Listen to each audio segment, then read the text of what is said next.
Welcome. This is Dr. Paul and Bridges Live, and I would like to welcome. First, I'd like to say thank you to all my guests and my sponsors who sponsor me, who help pay for getting good information, good understanding, and good action out there.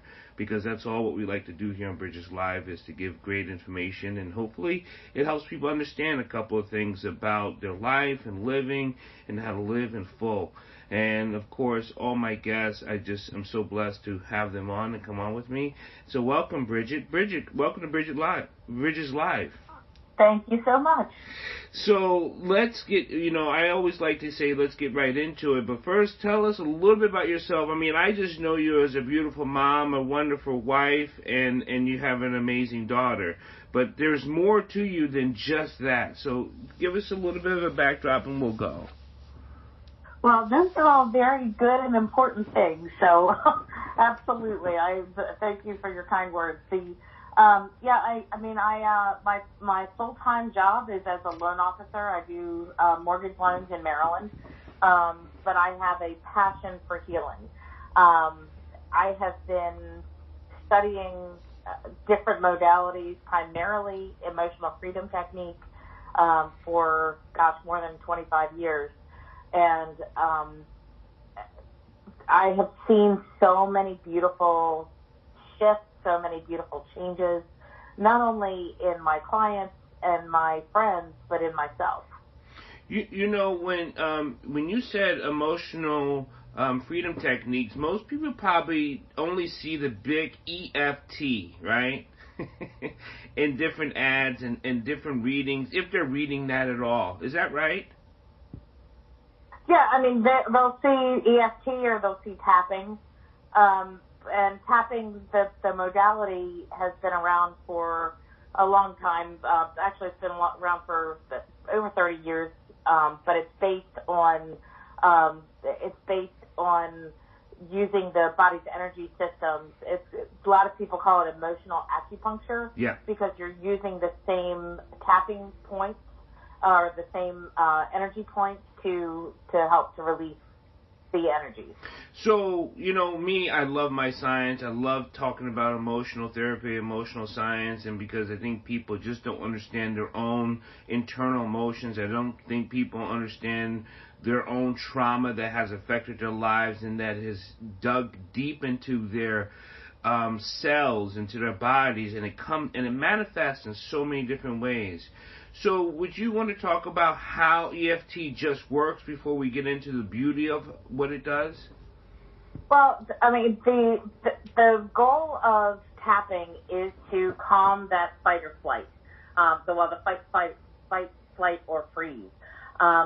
What I've seen a lot is that there are things that are affecting people's day-to-day that they don't even realize was something that was a trauma. And there's big T traumas and there's little T traumas. So the big T traumas are the death and divorce and abuse and those kinds of things, where the little T traumas may be, somebody slighted you or looked at you funny, or a teacher made just a passing comment that changed the trajectory of your life.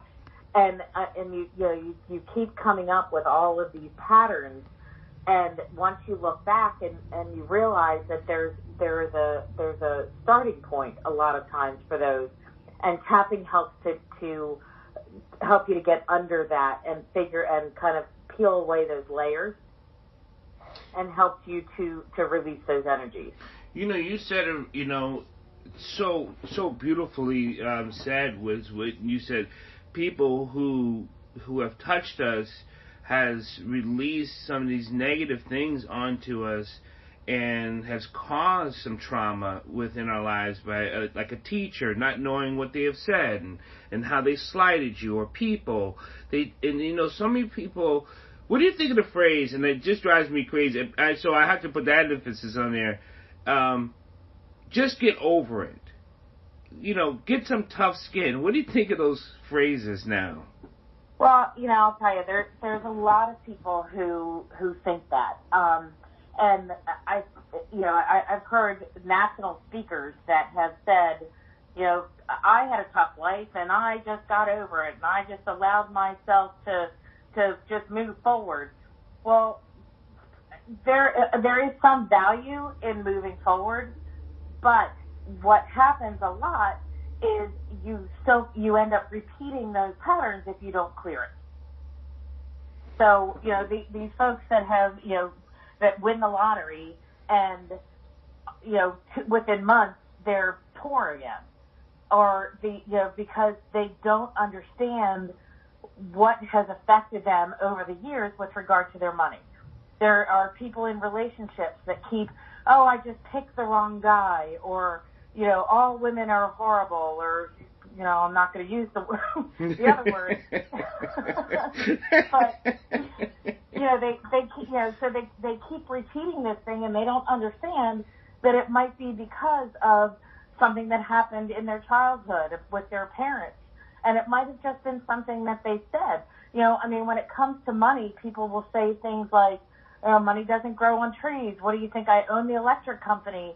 Whatever those phrases are that our parents said can tend to keep us stuck in those money patterns, those boom and bust cycles, and those kinds of things that really can affect whether we can truly get over it and move forward in our lives. I've talked to other people about, the different emotional actions and actions that people have understood. And again, I'd like to thank everyone for listening to Bridget's Live. This is Dr. Paul. We're talking to Miss Bridget McGee, and we're talking about really clearing some emotional traumas that's inside of our body. And there's different modalities of how to do this. And so you've been, it's giving your gift, right? Because I think everyone has a gift, and I don't think it's a talent. I don't think it's a job. I think it's a passion. But once we recognize our passion, it is a gift that you're giving to others. So how long have you been doing your gift and giving to others like this now? Well, as I said, I've been studying tapping for, but I know over 25 years at this point. From the first video that I ever saw with Gary Craig, where he was working with a Vietnam veteran, I was hooked. I was just so fascinated by watching this man go from literally being transported back to the time that he has been just traumatized by for over 30 years, and in and out of VA hospitals, in and out of addictions, and, in every kind of therapy you can imagine.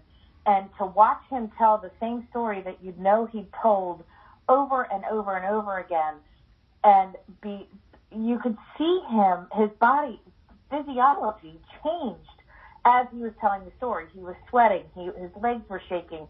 You could tell that he was in that moment from 30 years ago. So he had never gotten over it. So, and with tapping, he was able to look at it within a very short period of time. He was able to look at that scene and not have the emotional connection to it, to know logically that it was him in that moment, but knowing that his brain had changed his view of it and been able to disconnect. And from that moment, I would tell, you have to check this out. You have to check this out. There's tons of videos. And then I got to a point where, I was doing a lot of my own work. I was working with coaches. And I got to a point where I said, this is something that I need to study more in depth. And I've gotten certifications in several different modalities. And, I've just seen such beautiful shifts in, from one-on-ones. I would work, I remember working with a 10-year-old boy who had such horrible anger issues that his mother would have to sit on him to get him to stop, throwing everything around the house and breaking things. And she said, he's gonna be bigger than me soon. This isn't gonna work. I can't keep doing this. He can't keep doing this. And we worked together, and it made such a huge shift for this kid. And one of the things that we talked about was when you're stressed or when you're angry, your brain goes offline and your self-protection mode takes over. So your logical brain goes off, and all you're doing is you're in survival. And so his lashing out was really him trying to keep himself safe from this perceived threat. And that happens with words. I mean, words take that brain and triggers it to that protection mode, and it's not always so physical. It's also just very, we call emotionally and mental. So, and that's one of those things, I've always talked about is like, there's things that is being spoken around you or to you, or even the environment has directed you to feel and act a certain way, specifically if you don't know how you are reacting to it. Absolutely. Absolutely. And, sometimes it's just in recognizing when you're in that place and going, okay, I can shift this in this moment. But it's so interesting because I've done this work for a long time and have, like I said, seen just beautiful things. And I can remember sharing some stories at a Christian event with some dear friends, and a woman who I know and love put her hand on my arm and she said, "I'm worried about your heart." And I said, "Excuse me?" And she said, I'm like, "Have you not been hearing all these amazing stories?" And she said, "Well, that comes from the Chinese, and the Chinese aren't Christians." Wow. And I said, "Well, first of all, there are a lot of Chinese Christians, and second of all, with this work, this comes from Chinese medicine. Yes, I understand that, but with this work, I've been able to quiet all those voices in my head that have been so unkind and so abusive. Somebody may have said something to me once. I repeated it to myself 50 times or 1,000 times or 100 times a week or whatever it was, not even realizing it. And so with this work, I've been able to quiet all those voices so I can actually hear the voice of God. So although I appreciate your concern and I will welcome your prayers, my heart's good. And I know you did that. That was beautiful what you said to her. But she's also, to me, we don't want to ever have, and I don't assume or have any like a perceived thought about what a person is, because I don't know this person. But you kind of wonder, did they have some trauma in their lives to come to this point? So then I come up with this question right now is, our country's feeling a lot of traumatic things happening through words. Is that right? Oh, absolutely. I think that there's trauma. If you go on social media at all, people are very quick to comment on somebody else's, and judge someone else for whatever they're doing. I mean, you could, the jokes that are made when, criminal picture pops up, or, somebody says, I like Trump, somebody else jumps in and says, you're an idiot. Can't you see what he's doing? And that person is not an idiot. They have a different opinion about something than you do. And that, but those kinds of things that are being said and are being said to our children on a day-to-day basis, what I say when I talk to people all the time is that those I ams that we say to ourselves, they're so important. And, people will, they'll knock something over and they'll say, "Oh, I'm such an idiot." Or, and that might be something that, it's such a natural thing for them to say. Well, your brain's going, "Oh, I'm an idiot." Okay. So your brain, all of a sudden, now different things will happen to prove that you're an idiot. Correct. So the more that we feed ourselves beautiful words and kind words, and, to share that with others, I am so quick when I talk to somebody and I say, "Wow, your hair looks beautiful." And they go, "Oh, I washed it." and it's deflecting that, and Yep. I'll stop and I'll say, no, I'm going to say that again, and I'll say, your hair looks beautiful, and they'll stop and they'll say, oh, thank you. That is so important. I mean, that, and I've done that myself. That segment right there of talking to someone and talking to their heart and not their constructed and I call it a construct because of the things they developed or build up in their minds, and the walls that they build up in another term, the walls they have put up, or the things they have said to themselves, but speak to the heart and speak to that vibration code. That starts the healing process from within. So is that hard? I find it hard for people to actually hear themselves. I think that I think people definitely have a hard time hearing themselves, but because it's such a truth for them, because it's so normal for them to hear those words that they don't even question them anymore. So if they hear I'm an idiot, or I'm bad at math, or I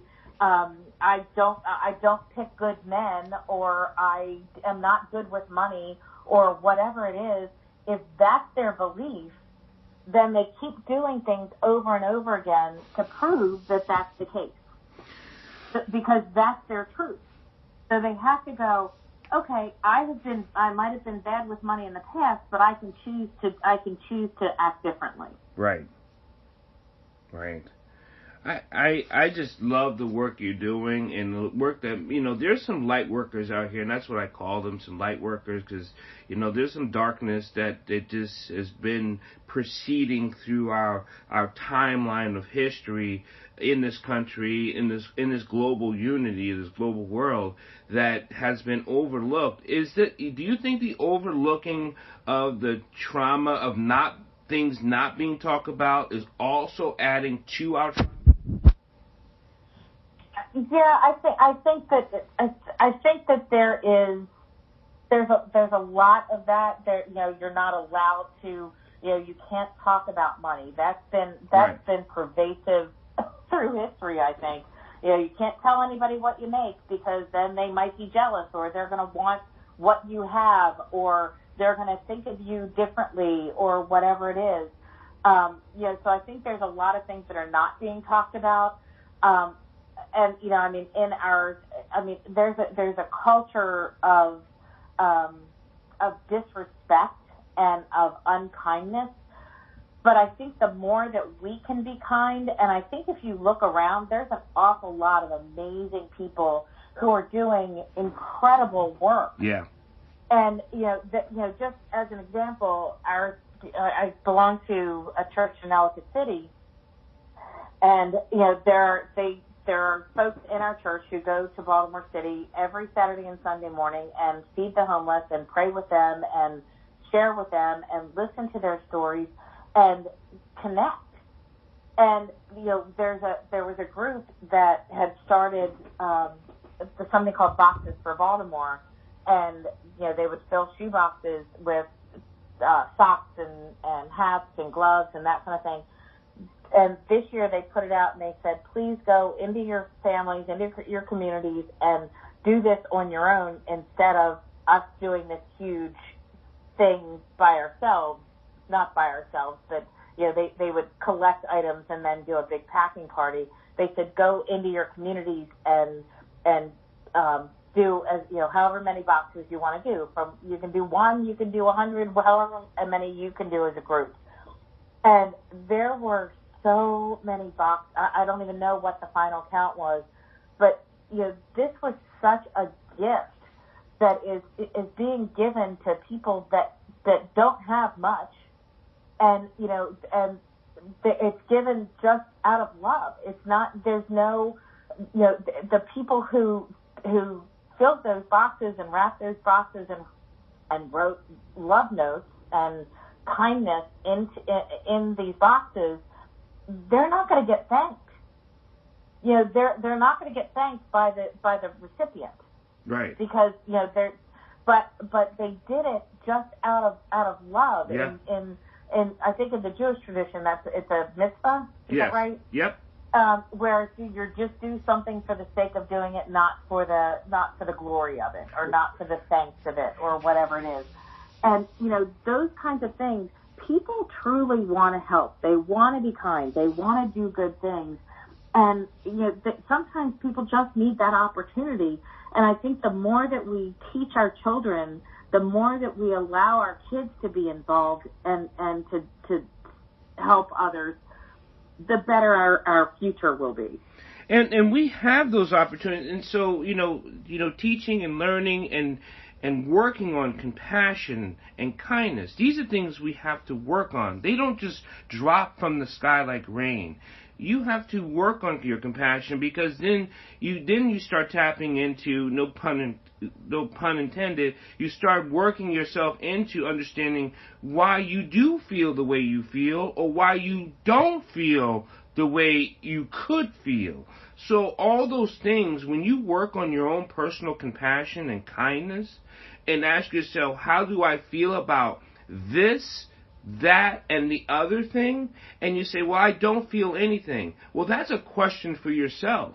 That's when you can start, maybe I need help connecting myself. Because for us to be disconnected with life, it is a hardship. For you to be disconnected from anything, it may not have anything to do with you, but you to be disconnected, that to me, that screams trauma. I 100% agree with that, and I think the disconnect is, I keep thinking about bullies, and we've got adult bullies, as people always think about bullies in school and all of that, but I mean there's bullies throughout society, and it's very easy these days to bully somebody online because you're not connected to how they are perceiving themselves. There's that wall there, and even middle school. I just read something. I think it was 10 to 14-year-olds. The suicide rate has increased so significantly. Yes, it has. And and we're seeing it, in the drug addictions and all those things, and the school shootings and all these horrors that our children are dealing with. Our kids are going through active shooter training in elementary school. Like, we used to go under our desks. I'm aging myself, but we used to go under our desks in case there was a bomb. Well, those type of training is only solidifying the trauma that's active. Because most people say, well, Dr. Paul, you guys are talking about doing this. Isn't that for safety? No. It's a different speech. It's a different type of way to prepare through preparation and not through fear. There's a whole different way of training that. And what you're training your kids and what we're training our kids is you're training them to be afraid. Yeah, I think we need more training in kindness. Yes. I think we need more training in love. I think we need more training in acceptance of differences. Unfortunately, there are people that are mentally unstable, and they are instead of them getting the help that they need, they're lashing out in these horrific ways and changing lives. But there's also beauty under the wounds. There are communities that are coming together in ways that they never would have had those awful things not happened. There are people that are connecting in ways and getting help in ways that they never would have had those horrible things not happen. Now, it's interesting because I did training a long time ago with a gentleman who talks about the different parts of us. So two of the parts he talks about are the Divine Mother and the wounded child. His name is Alan Davidson. He's brilliant. He does something called enlightened tapping that is incredible. But I was in a training with him, and when he was talking about the Divine Mother and the wounded child, there was a gentleman whose perception was that the Divine Mother leads the child to that event so that then they can then go and help and change the world. And for me, I perceived it differently, and part of that is, it was just in the time where I was in my life, and what I heard was, it was then that I carried you. So in those horrific moments, there is still peace and angels and God around us that are helping us to get through these horrific things that happen. Oh, Miss Bridget, that's so true, such a blessing. Thank you so much. How can people get a hold of you? You can give that out here on this podcast on Bridges Live. How can people get a hold of you? They want to talk to you and commune with you, or just have some training with you. Well, I have a website at bridgetjmcgee.com. They also can certainly go to my website. If they can also shoot me an email at, actually we'll probably do this one, because it's the one I check the most often, is Maryland, the state all spelled out, mortgage, MORTGAGE, mama, MANA, @gmail.com. That's the one that I check most often. So that's also a good way to get a hold of me.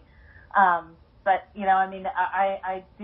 I'd love to come out and speak and to share this work. I can share stories of just amazing things that have happened. I worked with a family of 14, whose father is dealing with cancer, and there was such amazing healing within that entire family in the time that we spent together.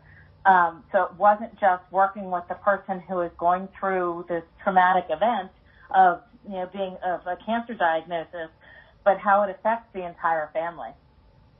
So, there's lots of different things. I also do, I have 6-week seminars and different things that we can do as well. Well, like I said, I think you're a light worker, and I think there's light workers out here speaking into the darkness, and just want to say bless you and thank God for your passion, because your passion has developed and has highlighted your compassion, and thank you. And that compassion is now spreading kindness, and that kindness is now healing. So we can do that, and as far as the information out here, I think everyone has passion within them, and that passion is a gift that comes from the universal God, and that gift is development so you can give to others. That's why it's called a gift, and that's what heals us. So thank you so much for your healing. I truly believe that for me it's a gift of the Holy Spirit. Right. I think that everybody has the God of their understanding. And, that's, for me, this work comes through me, not from me. Right. And it is an incredible gift to be able to really see those ahas and to see the shifts that happen in people's lives. It's just, it's really, it's fun to do,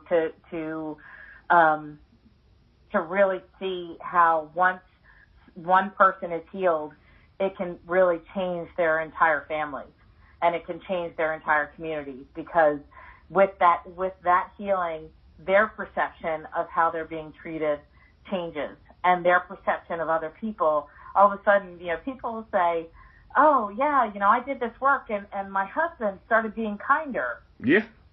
And it's like, yeah, well, you know what? When you stop beating up on him because he didn't do the right thing, whatever it was, he wants to be kind. Yeah, he wants to be. He was just looking for a garden to water. He was,